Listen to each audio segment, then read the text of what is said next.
Ladies and gentlemen, please take your seats. We will be starting in 1 minute.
Good evening.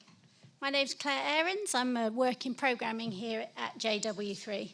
It's a pleasure to welcome such a distinguished audience to JW3, the home of Jewish culture and conversation. Those of you that are here for the first time, I do hope you become regular visitors. We are delighted to be partnering with ELNET for tonight's event with Ambassador Daniel Shek and Louise Jacobs. There will be a chance to ask questions from the floor, and please wait for the microphone. The event will end around 8:15 p.m. Please ensure that your mobiles are switched to silent, do not disturb, or turned off. I now ask you to join me in giving a warm welcome to Joan Ryan. Joan was a Member of Parliament from 1997 to 2019.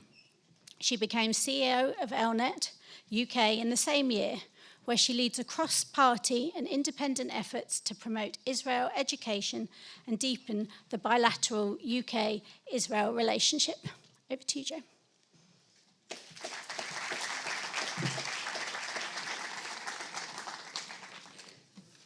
Thank you, Claire. Thank you so much. My name's Joan Ryan, as Claire said, and I'm the CEO of ELNET UK. And I want to just tell you briefly, our mission is very simple. It's to strengthen the relationship between Europe and Israel based on shared democratic values and strategic interests. And we do this by working to engage, educate, and connect those in policy making, in politics, in diplomacy, in research and journalism, in academia, in think tanks, in NGOs, right across Europe, with each other and with Israel. We do this through delegations and dialogues, speaker events, briefings, newsletters, and face-to-face engagement. Today, we've been into the Foreign Office with our very special guest.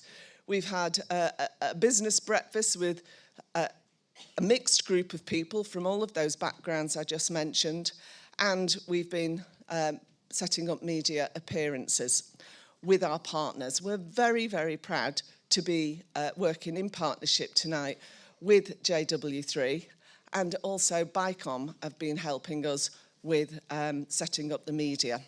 We are a very collaborative, cross-party, bipartisan organisation. We're a not-for-profit, donor-based NGO. We have offices across 7 European countries, and we work across 10 more besides. And of course, we have a base in Israel. As you know, we are here to support the hostages and their families this evening. And just to kick off that support, or to get the ball rolling, LNet UK has borne all the costs of this event. JW3 have donated this venue, their staff time and their assistance, which has been invaluable. BICOM have helped with arranging the media appearances. So this is truly a collaborative event.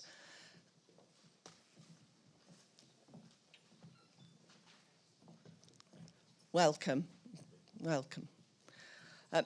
As you came into the hall this evening, you were given a flyer from the Hostage and Missing Families Forum. It has on it a QR code directing you to a giving website to the forum. So we ask you to please give whatever you can to support this vital organisation. We want to thank all our guests and the hostage families who have joined us this evening, and you, our audience. We now have a very short film that we'd like to show you.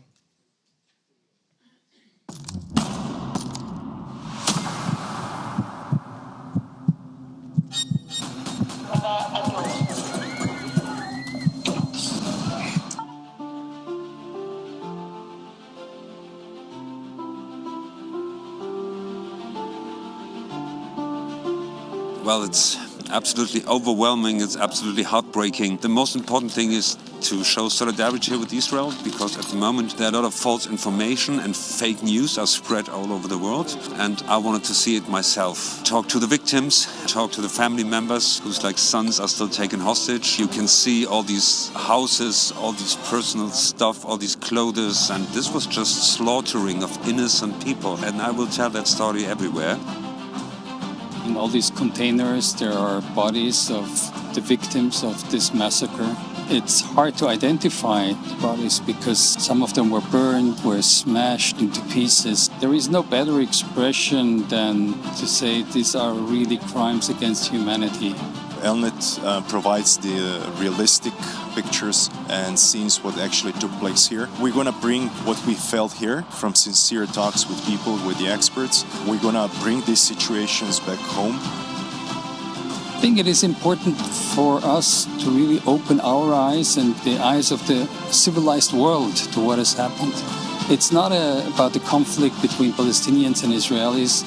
It's about the fight really of those who love life and who love democracy and freedom against those who cherish death and murder and killing.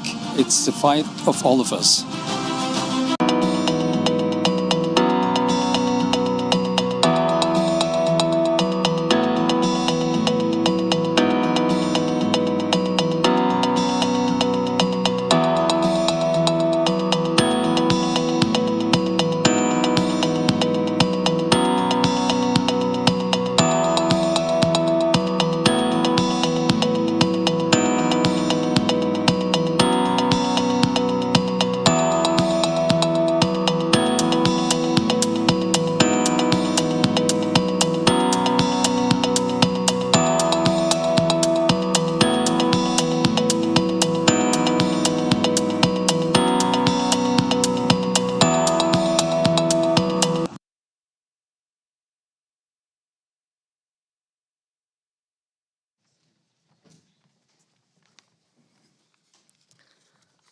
My final task this evening is to introduce our chair.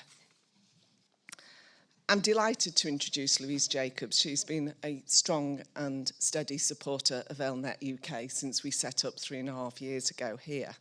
Louise has advised many large UK companies, and she's always given her time to the UK Jewish community and worked with many of its leading organisations. Until 2024, Louise was chair of United Jewish Israel Alliance, the largest organisation in the UK that connects the UK Jewish community with Israel. Louise believes passionately in strong relations between Israel and diaspora communities. She's president, vice chair and trustee of the Jewish Leadership Council and a board member of the Jewish Agency for Israel. I think she's the ideal person to chair our proceedings this evening and make the further introductions. Louise, it's over to you. Thank you, Joan. Ladies and gentlemen, thank you for joining us this evening. As you've heard, I'm Louise Jacobs, and from my own personal perspective, I have made many trips to Israel since October the 7th. I have met families whose loved ones are being held hostage, and like everyone in this room, I wonder how they function every day and the terrible pain they must be going through. I have visited the Hostage and Missing Person Forum and been so impressed by the scale of their operations. I got back from Israel at lunchtime today, and whoever I spoke to when I was there, the plight of the hostages was on their mind and the need for their immediate release. Turning to our guests on the stage, let me introduce Ambassador Daniel Shek, former Israeli ambassador to France, Consulate General in San Francisco, and was Director of European Affairs and spokesperson of the Foreign Ministry. Ambassador Shek is a regular commentator on I24 News and sits on the boards of a number of not-for-profits. More recently, Ambassador Shek has become the head of diplomacy at the Hostages and Missing Persons Forum. I would also like to introduce, who's sitting here in the front row, Noam Sagi. Many of you may know Noam. His mother, Ada, was taken hostage from her home, kibbutz, near Oz, and was released during the ceasefire in November. Noam campaigned relentlessly and tirelessly for her release, and he will tell us his story and his experience of working with politicians and media around the world to help secure her release. I would also like to welcome two other hostage families who have joined us this evening. Mirav and Amir Daniel, the parents of Oz Daniel, who died on October the 7th, and his body was taken to Gaza and has since been returned to Israel. Oznat and Menachem Getz, the aunt and uncle of Omer Nutra, an American-Israeli hostage taken by Hamas. The family don't know what has happened to him. They are going to tell us a little bit about their story and their experiences afterwards. I'm now going to ask Noam to come to the lectern and tell us about his experiences of...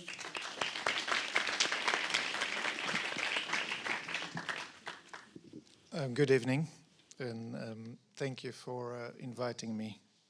Elnet, I'm really honored to keep on working with you. I don't have a lot of time, and I can talk till the cows come home about our experience, because it is one experience that life does not prepare you for. And for me, it was very different the first 53 days.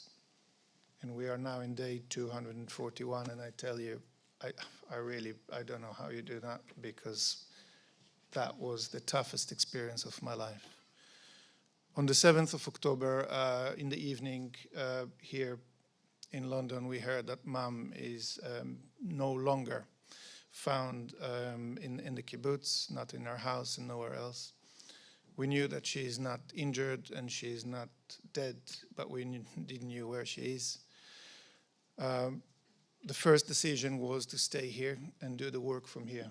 We knew that there's 240 families that can do the work in Israel, and if we have any value, it must be here. The morning after, press from all the outlets were queuing outside, and we were starting to just go the Israeli way everywhere. Crazy. And with that, really, it opened doors towards politics, and politics opened doors towards diplomacy, and we started to be more strategic and targeted. And what I realized is what I really needed here is to get to places that no one wants me. That would be the Egyptians or the Jordanians or the Qataris or the mosques. Whoever is closer to Gaza, I wanted to talk to them. So a lot of what you saw when you saw my face in the BBC or Sky or anywhere else was a very good gateway to get to the people that we needed to get to. And because we're talking about the untold story, I want to give you one anecdote today just to share with you, because it gives you a little bit of sense of what are we talking about. Day 3 into the event, we got information from the Qataris that dual citizenship save lives. We are British. My mom is Israeli. Her parents are ex-Polish. She had no list to be on. It was a forensic experience for the families. All of them tried to get all kind of different passports, so there is a different country that back us up and help us in the process. We met with the Prime Minister, and I was sitting in front of him, and I told him, this is your Schindler List moment. With your signature, you can save 4 lives of 4 people that have immediate British family that lives here. He thought he's coming to pet us, and he was very surprised, and he sent us to this Foreign Office. We got a message from the Foreign Office that that is not going to happen, but it is not their decision to make. It's actually the Home Office. And then we went to the Home Office, and the event that we did with Elnet last time, if you remember me, I was there. Not because I don't love you guys, it's because Genric was there, and I wanted to have 5 minutes with him in the corner, where he started to give me all kind of excuses. He was the Minister for Immigration at the time. So we got a message from the Home Office saying this is cannot be done, and if I want to talk to them, they invite us to talk. We came with our lawyers, Mishkon Dereya at that stage are working for us full time, giving the time and everything to the families. And we went in, and we were sitting all night with a team of lawyers from the Home Office, and we iron out clause by clause by clause. It came down to one clause, basically saying, my mom is not here to prove her good character. And that was the reason why it cannot be done, and that was it. And in that meeting, the top civil servant in the Home Office tells me, why don't you try a different country? I was appalled, exactly like you, and I told him, listen, my 15-year-old British son would be appalled to hear that this once been empire sending me to hide behind another country. And I went home frustrated, and all night I was like, why someone would say something so silly? The morning after, I booked a flight and I went to Tel Aviv, and I met the Austrian ambassador in Tel Aviv. My father, who chose his timing right, he passed away just a year before. His mother, who is still with us, 99 years old, born in Vienna. And I came to the Austrians, and he told me, I hear your story. We owe you this. We're going to put our body on the line for you and for your family. Your mom will be on the Austrian list from tonight. You and your family will get the passports, and we will do whatever we can to make sure that you won't face any harm anymore. And that was the moment I knew my dad there is taking care of us all, because sometimes when the people that are close to you go to the press and tells you how they are on your side and couldn't do a thing, it's the people that you don't expect that really gave us a hope and help. And we are since been hugged by the Austrians in a way that I think would only give us hope. And this is one little anecdote that I wanted to share with you, because, and for you, you know, I'm standing here, and all I want is for you to know that there is hope. When you look at me, you know there is hope, because I was there, and at least now we can be here and try to help you in a different way. So thank you for listening to me. I know I'm under pressure of time, but we can go on and on and on and on about stories. And if you want, we can do it in a different time. But thank you, guys. Noam, but I want to ask you now, sorry, before you sit down, can I ask you, how is your mother doing? This is the question that everybody on the tube asks me. So no one asked me about myself. This is your chance to ask me how are you doing? She's better than me. No, she's doing well, all considered. You know, 75 years old, you don't think you will need to rebuild your life, but she is grateful enough that you have life to rebuild. She joined up with the community, and because she is very much, it was her. My dad passed away a year before, and no one else from our family was in. It was, in a weird way, it sounds horrible, but clean in and out. So she's very much almost the only one that don't have a husband or a grandchild or a child that is there. So she's very much try to push the community and help to rebuild or holding them together. The kibbutz is gone. It's burned to the ground, so they are in a temporary accommodation in Kiryat Gat.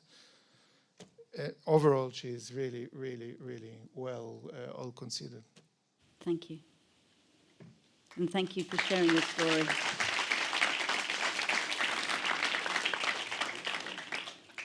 Ambassador Shek, welcome. Can I ask you to tell us a little bit about the Hostages and Missing Persons Forum? What was the thinking behind it? What is it doing now to try and help families secure the release of their loved ones? I can and I will. But in what is very typical for the life of the Forum, of Israel, of these times, you start a day in one way and you never know how it's going to end. And this afternoon, I spoke to Nadav Popplewell's sister because I wanted to ask her something. And just as we were gathering here, 4 more hostages were declared murdered. 3 of them elderly, fragile people from Nir Oz. And Nadav, who, yes, there was reason to fear that he was no longer alive, but still, there was hope. And the really tragic thing is that contrary to most of the people whose bodies were found and brought back to Israel, these hostages were accounted for. They were alive. We know they were alive. And you may think whatever you want, but 2 80-year-old people and 1 more 70-something, honestly, what are the chances that they can survive such an experience? What are the chances, even if they're not shot in the head? They are murdered simply by being there. Mm. So, I'm sorry, but I couldn't start without mentioning this and having a thought for these 4 unnecessary deaths. So, actually, you asked the right question. What was the thinking behind it? The answer is very simple. There was none. Nobody thought about anything. It's a case where,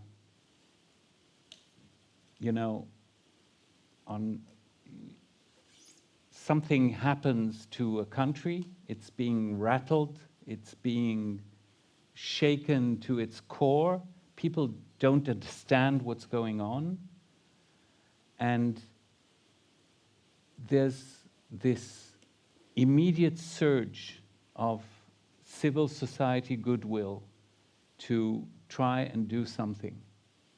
Because you have to understand, on October 6th, you had 250-something families who led the most normal lives you could imagine, probably as boring as mine.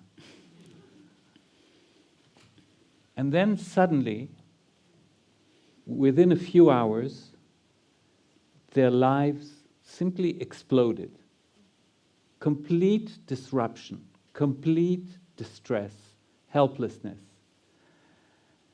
And somehow, which will answer your question, a few of these families found each other. And some of them knew somebody, and the somebody knew 2 other somebodies who could have some kind of knowledge, experience. There were people who were involved in Gilad Shalit negotiations. There were people with a security background from Mossad and Shabak and the army, lawyers, and suddenly and whoever knows Israel a little bit will understand it, that 48 hours later, literally hundreds of volunteers showed up in the offices of one of these family members who owned a large office space, several floors in an office building.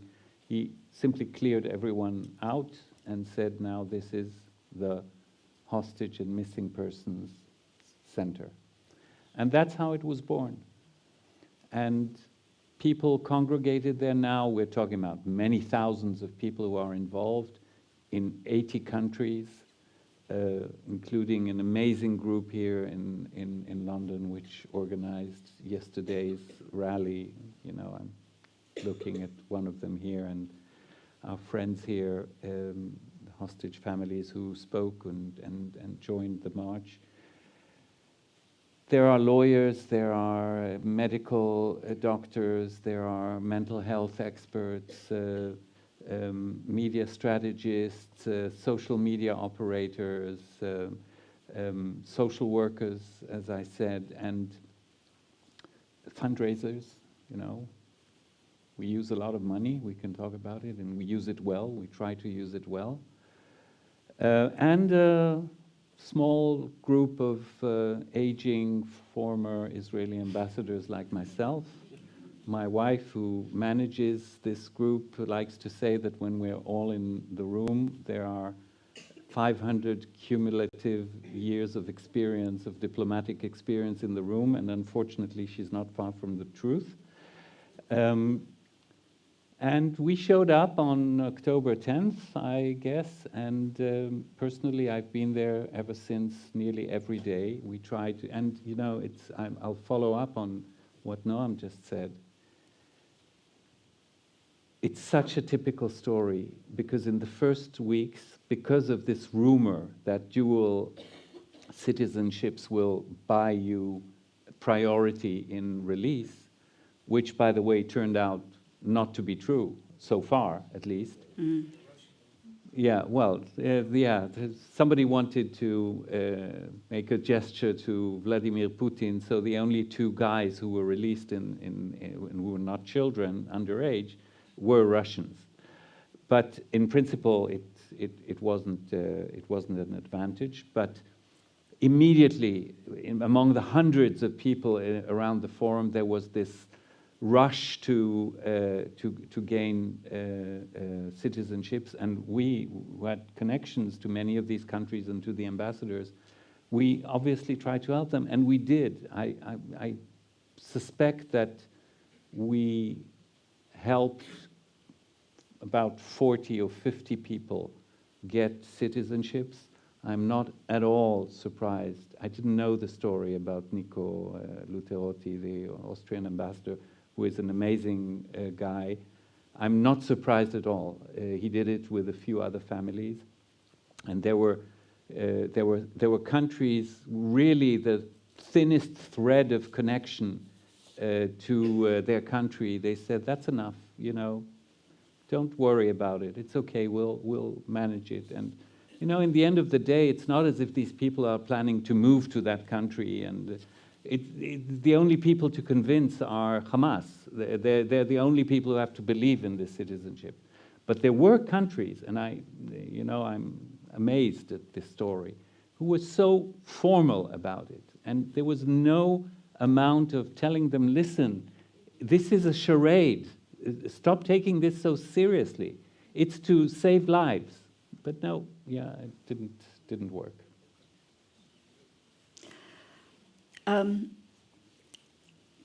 When you're in Tel Aviv, you feel that the life is getting back to normal, and the beaches are busy and the restaurants are full. And you see Israeli resilience, which is remarkable.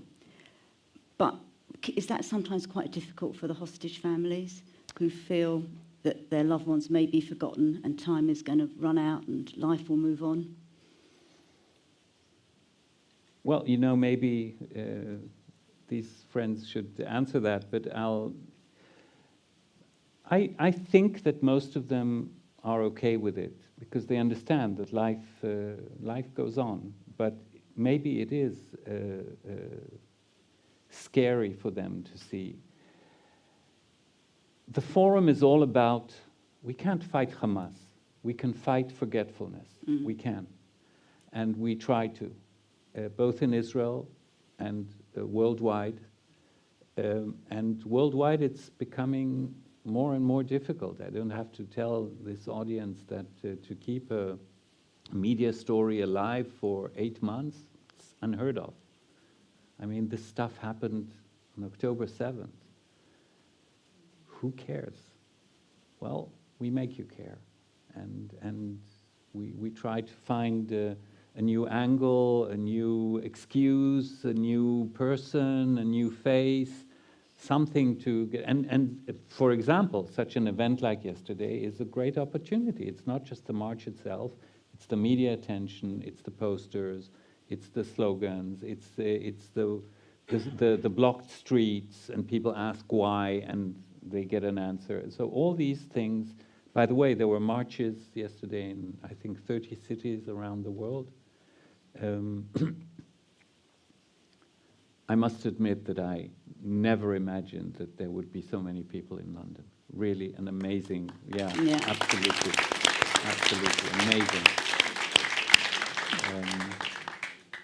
So, and personally, you know, I live not so far from where we are now. And I walk and to the office and I see life around, and then you walk into this cocoon, which is community. It's a real community, and that is probably the thing that we can be most proud of. And it's not so much thanks to us, it's the families who turned it into a community, and they feel safe there, I think. And I always say, people say here you can cry together, but you can also laugh together and make morbid jokes and do all sorts of things that maybe are uncomfortable in other places. And we try to be useful to these people. You know, the advocacy and the things that we do, it's only a part of what we do. Mostly it's family services, it's care for the individuals, medical, legal help, obviously mental health, there's a lot of support, financial support for people who, although the government now, it's sort of become, they stepped in. It took them months to, things that took weeks to convince a government office, we resolve in hours. That's the idea of the forum. Okay, somebody's moving. I think that's just tables next door. Yeah. Which leads me on, I mean, yesterday was a huge success in London and, from what I can gather, in other European countries. We sadly can't do that every week. So my question is, what, as a diaspora community, can we be doing to help? I always like to say, I mean, unless I'm talking to a person with a particular skill that I know of, or a particular position in life, it's not something I would say to a prime minister. I would have more specific asks. But to an audience of sympathizers, I say 3 things. The most important is to join your voices to fight forgetfulness. Talk to everyone about the hostages. You can talk about one, which is usually the most useful. Somebody you like, or somebody maybe you've met now. We will hear maybe a few words from Omer Nautra's aunt, so you can remember him, but you can talk about the hostages in general. Talk to everyone, to your family, to your colleagues, to your neighbors, to your MP, to your local TV station. Talk about it, keep it alive. The second is simple. If you care for it and if you want to help, we get 0 shekels from the government, which also has its advantages. I'm not saying that it's all bad. It gives us independence, we can speak freely, we can disagree with the government without feeling bad. But it means that we have to raise a lot of money to do all this, the financial aid, the trips, the 350 delegations of hostages, hostage families, and freed hostages who go around the world to advocate for the others, to speak up for the others, and all that. So you can support us financially. The third thing is the most important, is the one that I don't know what it is, but maybe you do. Maybe you'll have an idea. Maybe I don't know what your life is like, who you know, what are your skills. Maybe you don't have an idea now, but just keep these people in mind, and maybe in a week or in a month you'll suddenly have an opportunity to do something useful, and then just go ahead and do it. We don't know what works and what doesn't. You know, we operate in the most literal manner under the motto, leave no stone unturned. Very literally. Any idea, unless I'm convinced that it is harmful, I will go ahead and try, which is nearly the opposite of what I did in my real career. You know, we come from a very rational background professionally, where you weigh the pros and cons, and then you decide, should I go ahead or shouldn't I? And if the cons are too heavy, say, no, we don't think like that anymore. I guess it's uncharted territory for everyone, sadly. It is. There are many people in Israel who talk about it being a national obligation to secure the immediate release of the hostages. I know not everyone in Israel and within the government sees their release necessarily, to be top of their agenda or their only priority. Can I ask you to comment on that? And also, in light of the recent Biden suggested peace plan, where you think we are with that? And I note that many hostage families today have said it would be an outrageous if it was rejected. I'll start with the end. Yes, it would be an outrage. Yeah. I, personally think that we could have had more or less the same deal back in January.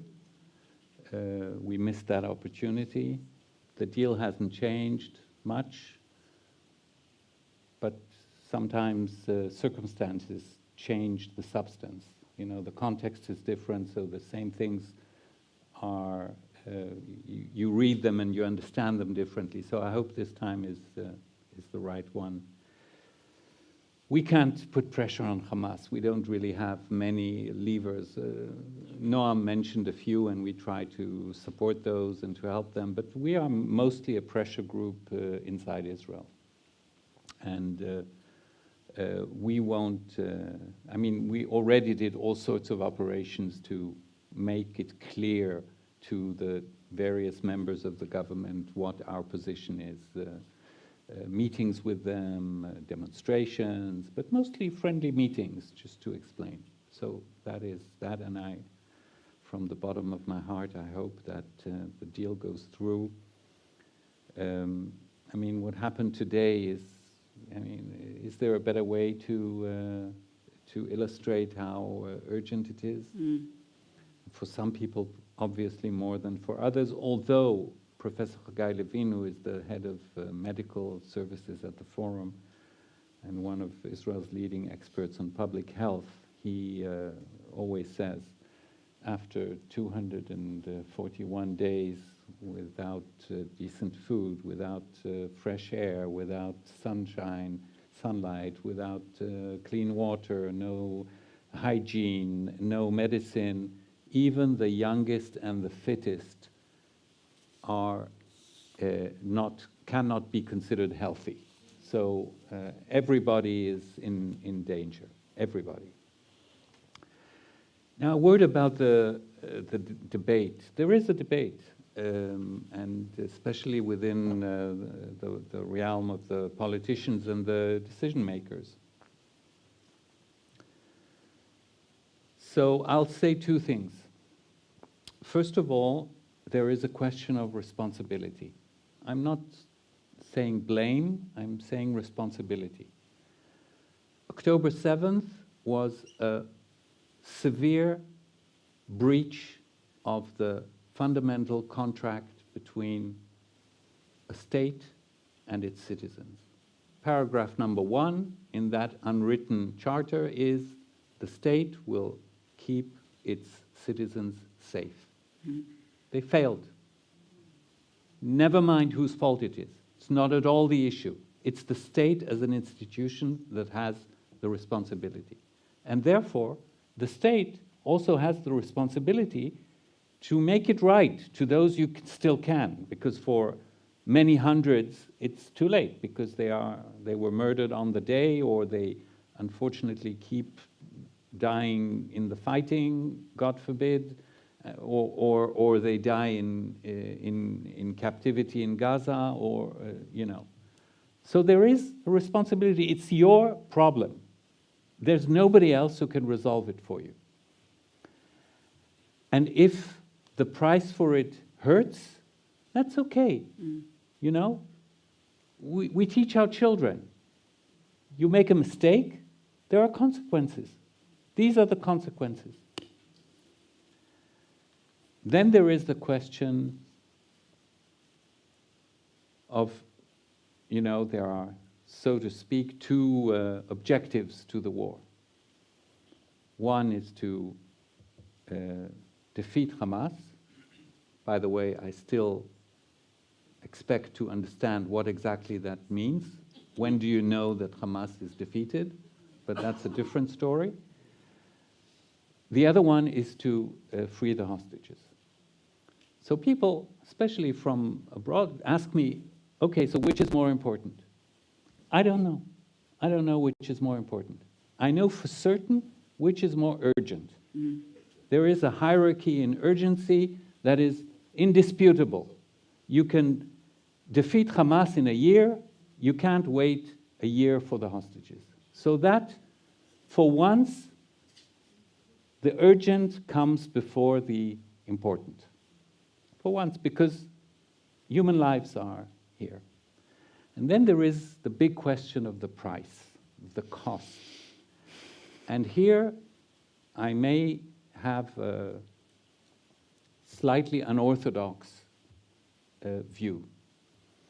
First of all, they always bring people who are against you know, you can't pay all this price because what will it cost us afterwards? How many people will die because of the people, the horrible people who will go back to Gaza from our prisons, etc.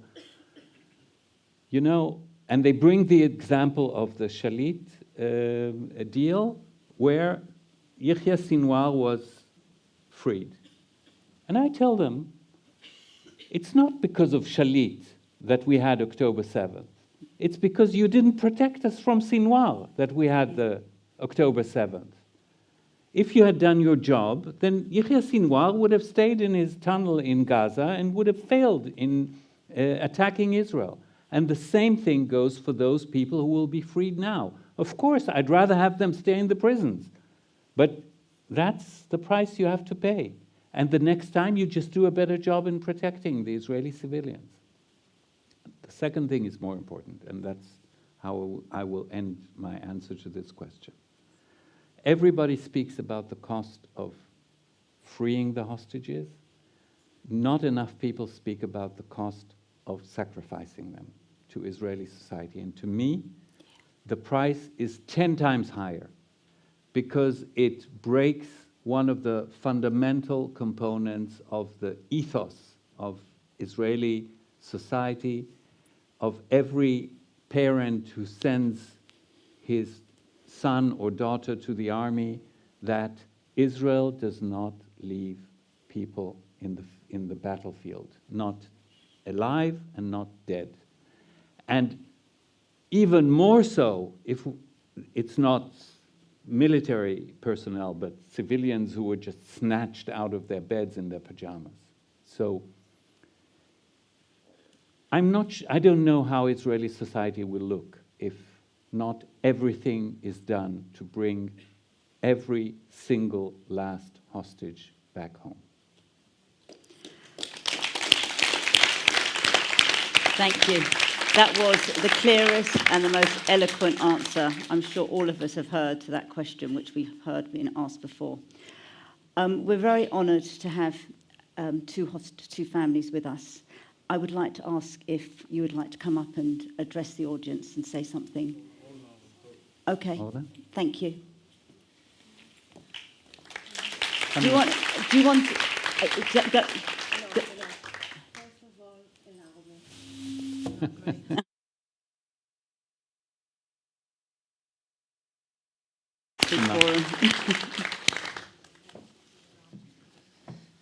Wow. First of all, thank you for inviting us to join you today. And I can tell you that it's very, very hard for me to speak after all that we heard now. Thank you so much, really, Danny. It's Thank you for giving me the opportunity to help you, that's all.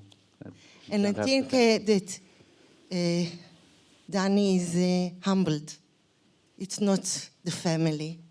The forum families in Tel Aviv and all over the world, it's something that I'm sure will be learned all over, because it represents how civil society, civil organization replace, or I said another thing, gave the needs in the moment we need it, and our country didn't deliver her aims for us. And the form of the family is our family, our big family. We are connected together. It's exactly like Danny said. We can cry together. We can laugh together. We can spend time together. We understand each other more than anyone else. Even in my largest family, no one can, no one can understand me as much as my family in the forum. And in this family, I have few families. I have all the families. I have the family of the soldiers who are captured. I have the family of the American hostage, because Omer, my nephew, is a dual citizen of Israel and the United States. And I have the family of Omer, Tank. And this, one of them, we are fourth. One of them is Amir and Merav that are staying with us today. And they got the worst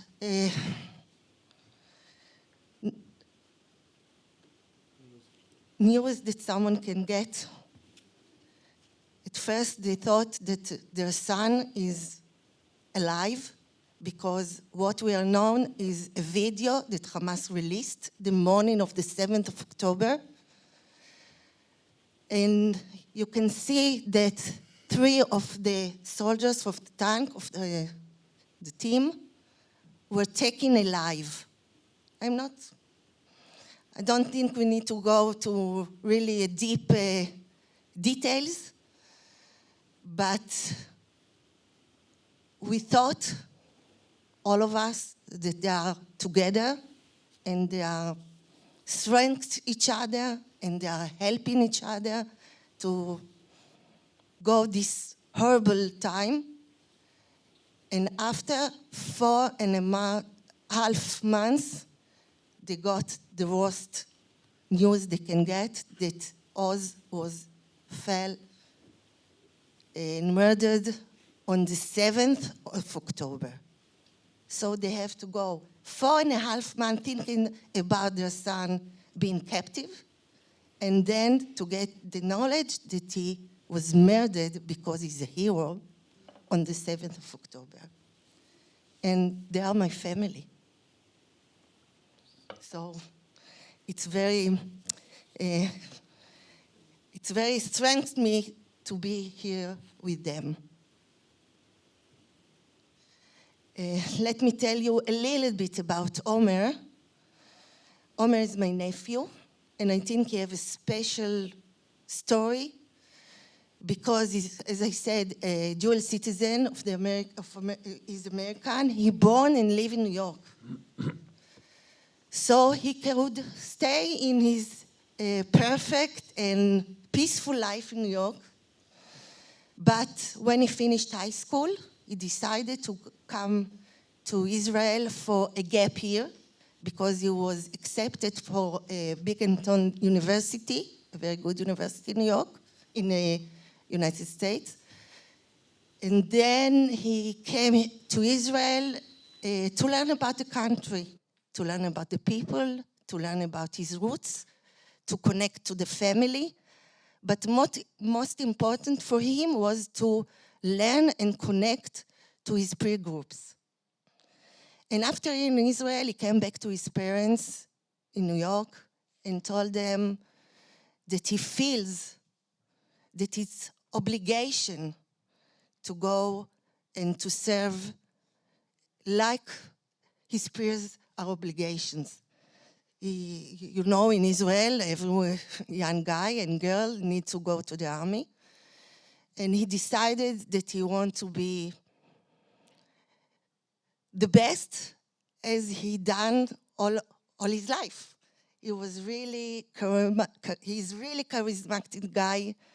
He's a beautiful guy, but he's very handsome, but his soul is more beautiful than his outside. He's really, really a fantastic guy. So he made Aliyah and volunteered the army, the IDF, and became a tank commander. He decided, as I said, to be the best in everything that he's doing. So he went to, he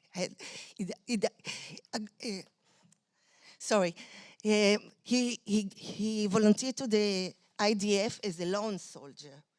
So it's very difficult to be a lone soldier. Although you have a family in Israel, you need to do everything by yourself. He never complained. He never said anything that he has troubles, or he was really, really glad and happy of his decision. And he went to an officer course, and by tragedy for our family, he found himself on the 7th of October defending the villages and the kibbutzim near the border of Gaza. And unfortunately, since then, since the 7th of October, 241 days from now, almost 8 months, we don't know anything about him. Anything. As I told you, his parents are at Long Island, New York. So, like Noam said, like his own story, his parents, my brother Ronen and Ona, mother of Omer, decided that it's much more meaningful to stay in New York and to work and to become known and to go to the to the administration and to meet all the congressmen and everything they can do. And they travel all over the world. My brother has been in Qatar and he met the prime minister in Qatar.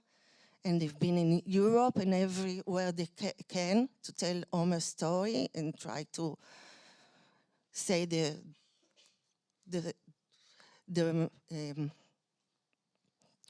never mind. Sorry.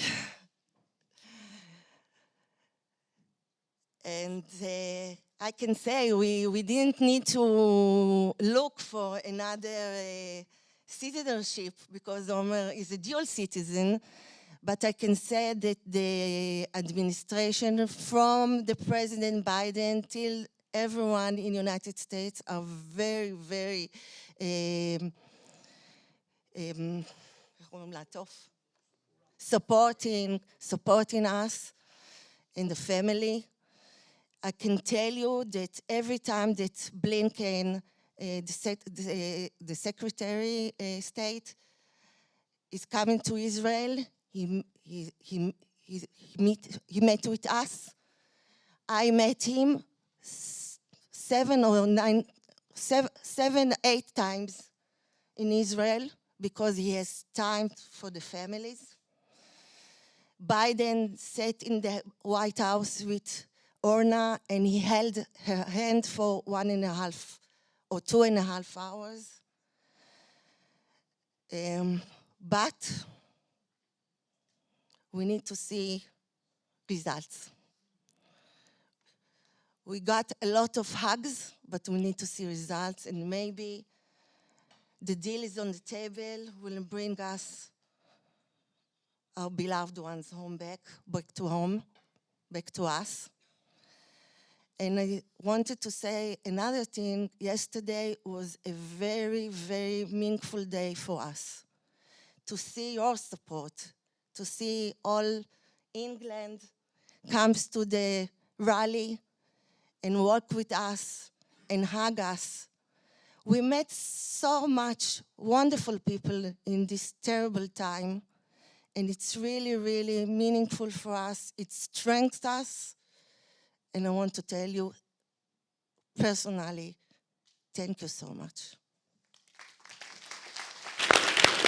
On behalf of all of us, we pray for Omer's swift return. Thank you very much for sharing that with us. I'm now going to open the floor to questions. I think there is a microphone going round. So if you put your hand up, I'm sure a mic will appear.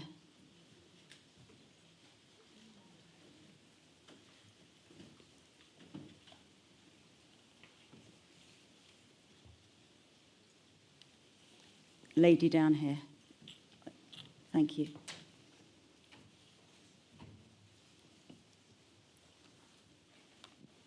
I don't know how loud I want to talk. Hello, can you hear me? Yes. We have video taken by Hamas themselves from that awful day. Why aren't we pushing it all around every single country in the world? Because people are saying, oh, it didn't happen. It's, you know, it's a pack of lies. What's happened to our PR machine? Why has everyone turned against Israel and forgotten who started this in the first place and how treacherous it was? Well, as you know, these films are not property of Israel, so they are out there. If you want to see them, you can see them. You're talking about people who don't want to believe them. They're not interested in seeing proof. They're not weighing, you know, is it true or isn't it true, so I'll educate myself and then I'll come to a decision. They just want to deny it because it's easier for them to live with the feeling. I don't think that they are, to be honest, they're not an audience that I'm really interested in. There's no amount of proof that will convince them. I think that, you know, I'll tell you something else. I have never seen any of these horror videos, ever, and I won't. I still believe what happened, you know, because there are other ways to document. I just don't feel that it will do any good to me. I think public opinion, generally, I'm not talking worldwide, but let's say in Western Europe and, or in Europe and the United States, is much better than you think. You hear and see the very noisy fringes, but they are not the majority. They are definitely not the majority, and many polls show it. What about world leaders? They don't seem to be on our side. You know, depends. But I don't know of a world leader who said, I don't believe that October 7th happened. I don't know of anyone like that, unless maybe, you know, Muslim world, Iran or something like that. Although they know all well that it happened because they initiated it, so they're actually quite proud that it happened. Okay, thank you. Noam, I think you want to add something to the answer. Just because we live here, and I agree with the perception. I targeted mainly the BBC and The Guardian on that because I thought that they represent, as we all know, a very specific angle. So 3 weeks into the event, I went back to the kibbutz, to my mom's house, and I brought with me a team from The Guardian. And we went through the houses, and it was, there's no way to describe it because they smell the smells. It is just, everyone who's been to Auschwitz, that was still burning. And they were shaking like a leaf. They couldn't finish. They were like, that was the most difficult day of our lives. And we came back here, and then we showed the IDF horror movie to diplomats and to press. And after that, Owen Jones came and said, this is an Israeli propaganda, never happened. So, to your point, Danny, I think some people will find a way no matter what. Yeah. We have to remember that no one there is an actor or an actress, and what you see there will never keep you, you will never be the same person after you saw that. And it's our people. It's our people that happen to be in this movie because someone decided that they can be, not only film them, post it live, be proud in their achievement, and get all the rewards that they get now. And we can't convince some people. We just need to know that the truth is on our side, and with that conviction, we can do the conversations exactly in the same way that you described. Absolutely. Thank you.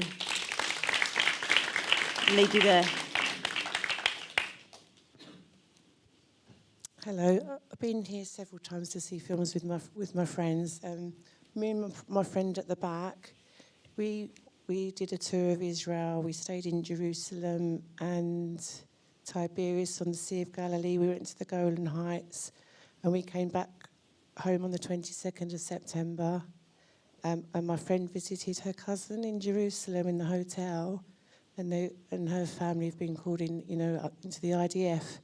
That's one thing. I live in Chingford, E4. My MP is Ian Duncan Smith. He's very close to losing the seat. I don't know if you know the story of Faiza Shaheem, who was on Newsnight. She's been told that she's not allowed to stand for Labour, and she had, because she's liked pro-Palestine posts, and she started a campaign to get people, against Labour, or she wants to stand alone. Anyway, this was at the This was going to be outside the Tesco's on Friday evening at 6:30. So I thought, right, I'm going to go and watch. I'm going to sit and have a ginger tea and observe who's going to come to support her in my area, because I want to know who the local anti-Semites are. And I hope that I actually don't know any of them personally. I hope my daughter's boyfriend's parents aren't there, but I will clock it and I will prepare what I'm going to say to them.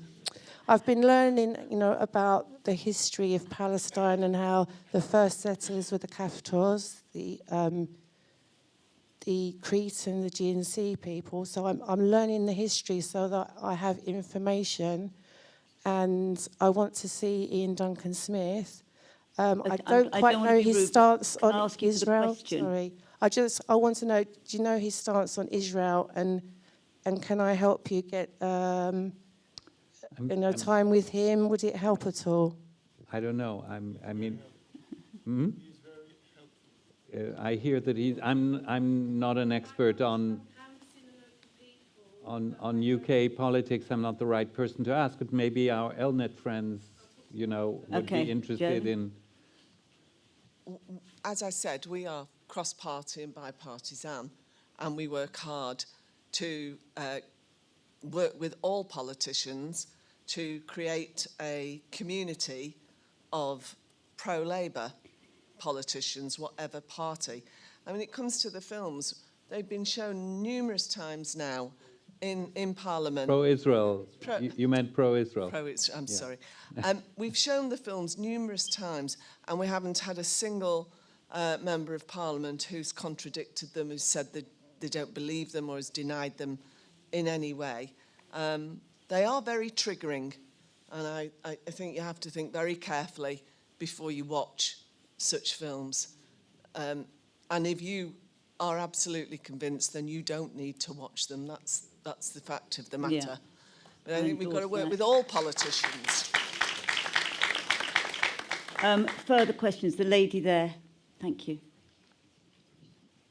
Firstly, I want to say to the hostage families, your tears are our tears and your grief is our grief. I have a question about the Red Cross, UNICEF, Amnesty International, and what's being done there, because their silence and their inactivity is, it's terrifying. I agree. It feels like that has sort of fallen off the agenda. So I'll have to set the Red Cross aside on your list.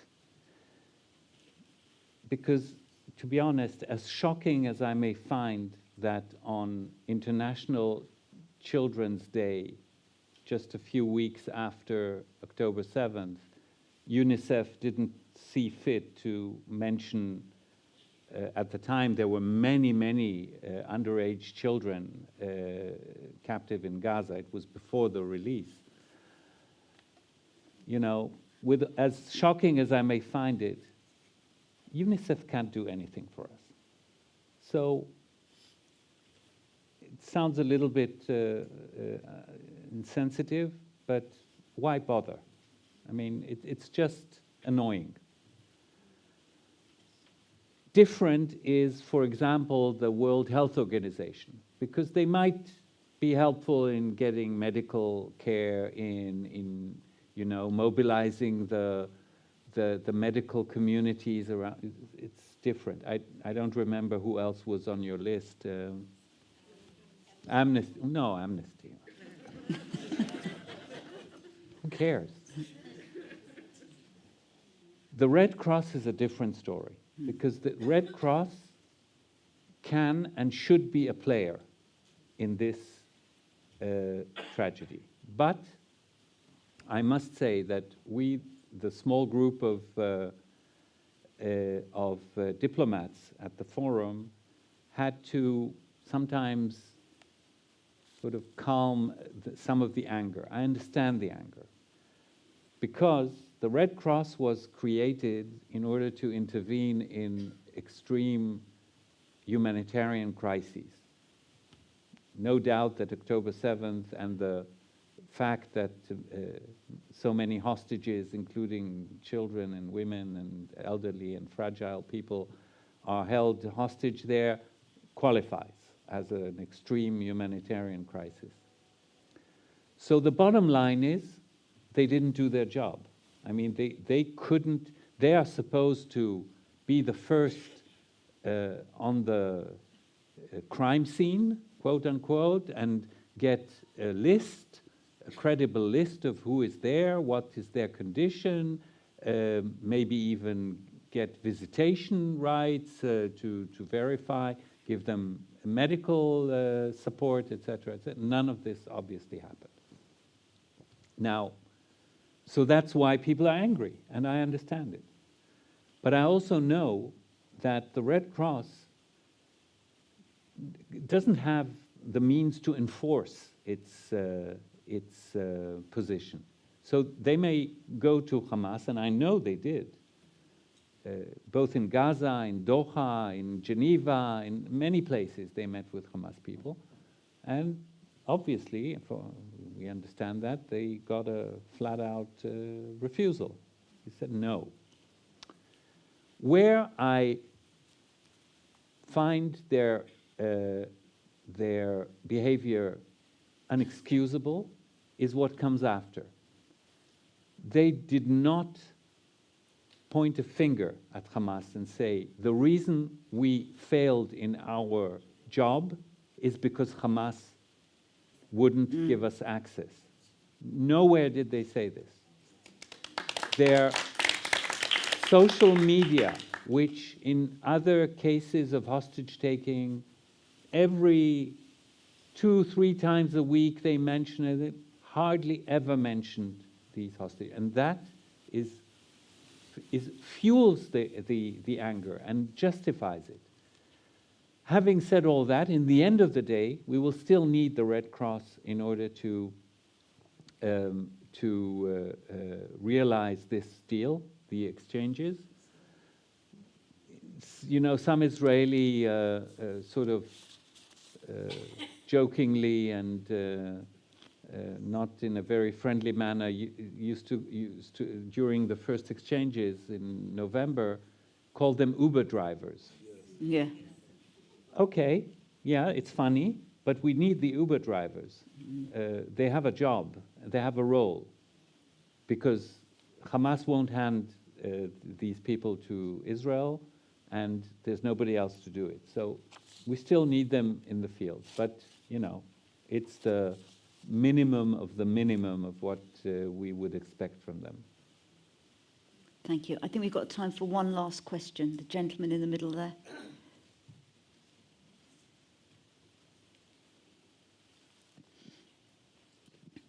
Hi. I was wondering what you think about what Netanyahu's agenda is in all of this. We hear lots of stories and lots of speculation about him. You waited all for the very last question. Well, no one else asked the question. To get me in trouble? So I thought I had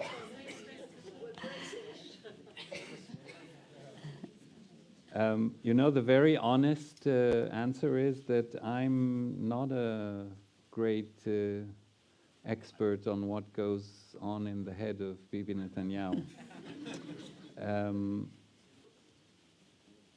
But I mean, yeah, what the heck.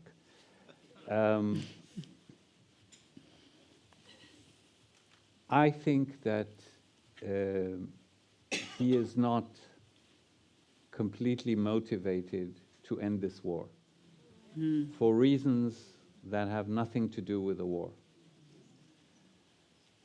And, you know, when one of his closest allies, the National Security Advisor, Tzachi Hanegbi, just the other day, says to a group of families, looking them straight into their eyes, I mean, where the hell does he get the courage to do this? So he says something that amounts to more or less, well, if there is a political benefit for the government and for the prime minister, then we will support a deal.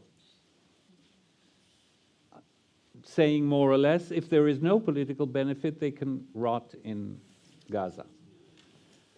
So I'm not saying that that is what goes on in the head of Prime Minister Netanyahu, but I think that if we had a prime minister whose top agenda would be not only to win the war, but to end it at a certain point, because not much has happened in the war between you and me since, I'll be generous, February, maybe even earlier. Not much has happened. Even the army. And his refusal to speak about an exit strategy. You know, I remind people, wars are not won on the battlefield. Only battles are won on the battlefield. Wars need something beyond just the military. There needs to be a political, diplomatic, economic dimension to the exit strategy. And there's a reason why Netanyahu doesn't want to deal with it, because there is a political cost to it. It immediately brings him on the minefield of Israeli party politics, because he's afraid of his coalition partners, and so he tries to avoid the whole discussion. And you have the military, the chief of staff, and the top brass of the IDF who say, you know, we need to know where this is going. What is the actual objective? And they don't get it. So my conclusion is, and I'm being very cautious, you know, it's not only because I don't like him politically, which is I mean, we're on different sides. He's the prime minister. There's no argument about it. But I think that during a war, you need to have a leader who not only wants to win, which is the right thing to do, but also wants to end the war.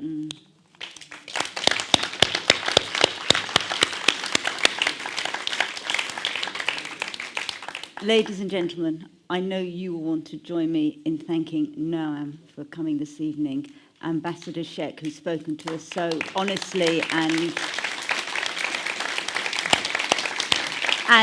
of course the two families that have joined us this evening as well. There is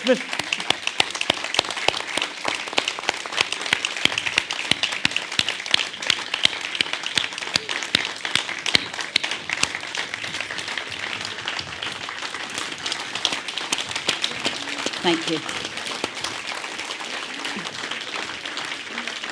There are refreshments served next door, and thank you.